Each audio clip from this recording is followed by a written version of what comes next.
Et nous sommes de retour sur Direct Investisseur et nous recevons en duplex Benoît Rousseau, analyste, pas du tout, trader et responsable du site Enlil. Bonjour Benoît.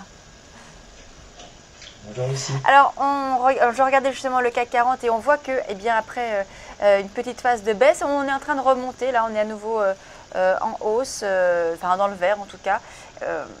Vous disiez ce matin qu'il fallait être prudent parce qu'on pouvait justement être amené à baisser un peu plus fortement. Qu'est-ce qu'on peut faire concrètement là maintenant sur le CAC 40?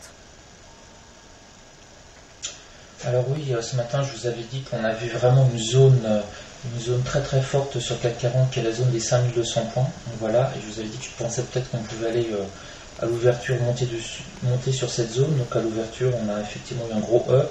On a été jusqu'à 5202 avant de s'effondrer à 5150. C'est le scénario que l'on voit quasiment depuis 15 jours. Arriver sur les 5002 ou les 5250, boum, on repère 50 points.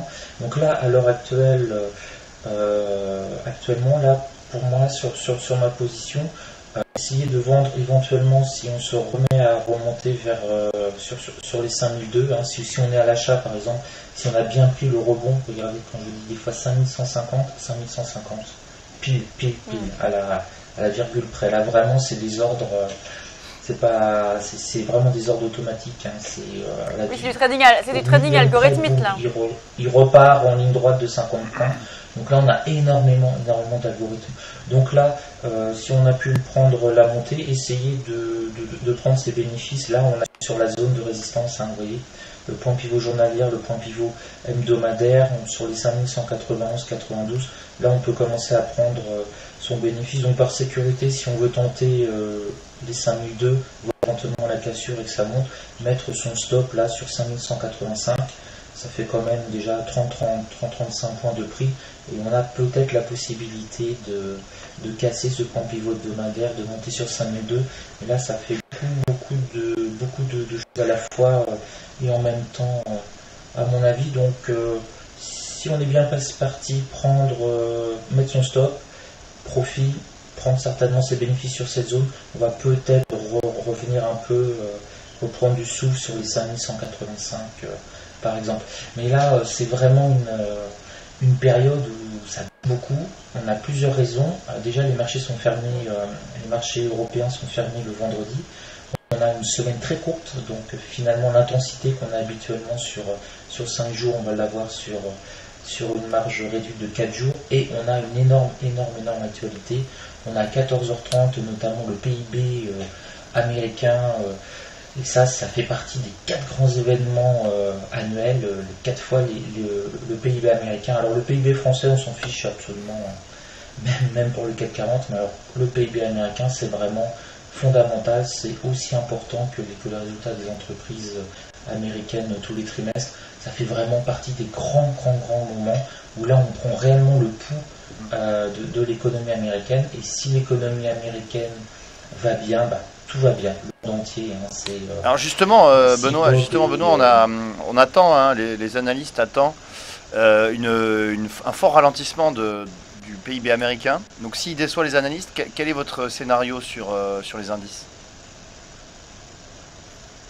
Alors sur les indices, le scénario, pour l'instant, le fort ralentissement du PIB américain, j'attends de le voir. Je ne suis pas du tout convaincu qu'on ait une contraction, parce qu'on a quand même une consommation, notamment sur les produits high-tech qui explose, qui risque d'exploser avec les nouveaux produits qui sortent. Donc attendons vraiment pour voir si le PIB américain c'est un résultat aussi catastrophique que ça. Alors, pour les indices américains, si vraiment il est catastrophique, on peut s'attendre à un repli. Là je suis en train de consulter c'est-à-dire que le PIB du 4e trimestre était à 2,2 et on attend 1%, donc ça fait tout de même une baisse de plus de 50% sur le... Oui, ça me paraît quand même assez pessimiste. Alors, ce qui se passe en fait pour les marchés, c'est qu'on va avoir le PIB qui tombe, et on a surtout après, quelques heures après, on a le discours de la présidente de la Fed qui va s'adapter par rapport aux résultats. Et ce qu'attendent les marchés, si vraiment on a un PIB qui s'effondre, ils attendent que la présidente de la Fed redonne des signaux d'assouplissement monétaire, voire de quantitative easing, en disant on va encore repousser la montée des taux, etc. Et ça peut être aussi un bon signal pour les marchés. Donc il faut faire attention sur les marchés. Peut-être que si tous les analystes pensent qu'on a une forte contraction du PIB américain, qu'il est déjà un peu pricé, donc si on n'a pas une forte augmentation du PIB américain, ça peut avoir un joli up. Là, depuis on va dire 48 heures, je vois quand même les indices américains qui montent sur les résultats des entreprises, notamment. On a un S&P 500 supérieur à 12 100 points. Si on ne s'était pas gagné il y a encore un mois ou deux, on a le jaune supérieur à plus de 18 000 points, 18 100 points. Donc on est quand même super haut sur les indices américains. Oui, donc je pense que ce qui va vraiment faire si on a un décalage important vers le haut, vers le bas, ça va être le discours de la présidente de la Fed par rapport justement au PIB américain. Et c'est vrai que... Elle peut être extrêmement rassurante et ça peut refaire remonter ça peut au moins stabiliser sur un niveau très haut les indices américains. C'est vrai qu'en dehors de ce discours-là de la Fed, enfin de ce communiqué de presse qu'on attend de la Fed ce soir, il n'y a pas vraiment de signaux montrant des signes de faiblesse sur les indices américains. On a des bonnes publications quand même du côté des sociétés américaines. On l'a vu pour le Nasdaq, le Nasdaq qui n'arrête pas de progresser. Et bon, même s'il y a des petits replis de temps en temps, hier on a eu en effet Apple qui a fait baisser le Nasdaq, mais ça reste quand même toujours à des niveaux très impressionnants. C'est pour ça que je vous parle de la consommation américaine. Je ne suis pas sûr forcément qu'elle s'effondre quand on voit les résultats du Nasdaq. Donc c'est vraiment une zone où il va falloir être extrêmement prudent. Alors ce que ne disent pas les analystes en fait, c'est que le PIB américain, ça peut être le signal d'un retournement de tendance. Je ne dis pas que les marchés vont s'écrouler du tout. À première vue, on ne voit pas du tout. Souvent, sur un PIB américain, on a un retournement d'une tendance. C'est vraiment on va dire, dans l'année, on a 4 énormes possibilités de retournement de tendance. C'est vraiment un résultat extrêmement surprenant, inattendu sur le PIB américain.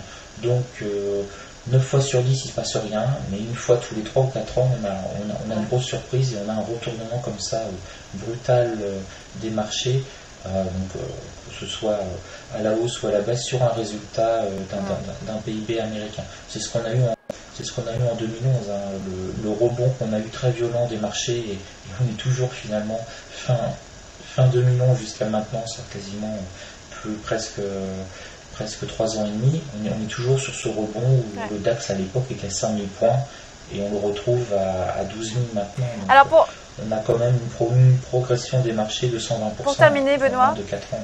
Pour terminer, concrètement, vu ce que vous nous avez dit, donc beaucoup de prudence, parce qu'on a ces chiffres donc, du PIB à 14h tout à l'heure, et puis également donc, la Fed ce soir, qu'est-ce que l'on fait concrètement sur le CAC? Est-ce que l'on reste à l'écart ou est-ce qu'on peut prendre position? Alors on peut prendre position, si on fait du day trading et du scalping, il y a toujours des positions.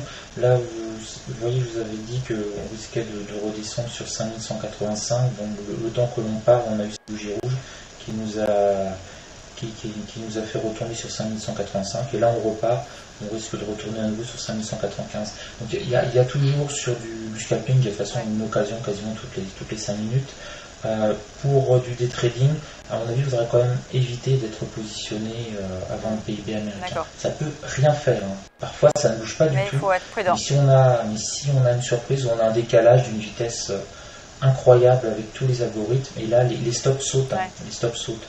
Donc, si vous êtes en position, peut-être alléger votre position, ne serait-ce que par peur que votre stop soit exécuté beaucoup plus loin que prévu. Merci beaucoup Benoît Rousseau, donc trader et fondateur du site Enlil. Merci beaucoup, on vous retrouve demain dès 8h35 et à nouveau donc dès 8h40 sur Direct Investisseur.